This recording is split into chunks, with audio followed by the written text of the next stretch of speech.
চল তোমার মজা কিনা দিই। আব্বাই যে কেন আকাইমা বেটার লগে আমারে বিয়াটা দিছে, আমার জীবনটাই শেষ করে দিল। কি খাবি দাদা? হ্যাঁ উনি আনবে। লগে টাকা আছে কাশেম ভাই কালকে দিয়া দিবি রে। আগে 1650 টাকা পাই, আগে এটা দাও। কাশেম ভাই আমার তো অসুখ, কাম কাজ তো করতে পারতো, কামাই রোজগার নাই, কামাই রোজগার কিছু হোক দিয়া দিবি।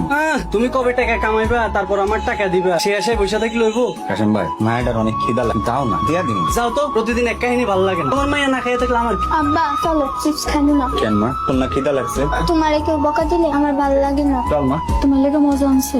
না কাশেম ভাই বাকি দিল না। আপনার মতো বাপ থাকার চেয়ে না থাকা ভালো, তা জানেন? ফাতেমার মা আমার কিন্তু এখন রাগ লাগতাছে। খাওয়াইতে পড়াইতে পারেন না, এত রাগ কিসে? আমি কিন্তু সব ভাঙ্গা ছিঁড়ে পেলাম। কামাই করার মরদ নাই, আবার রাগ দেখান। ঘরে শুরু করে বসে থাকেন। আম্মা আব্বারে বকা দিও না। বকা দেবো না কি কোনো? খাওনের মরদ নাই, এই লোকের ঘর করার চেয়ে না করা অনেক ভালো। তাইলে পইলা চইলা যাও। হ, আর কয়টা দিন দেখ, তারপর ঠিকই চলে যাবো। যাও যাও চইলা, সংসারে অশান্তি আর ভাল লাগে না।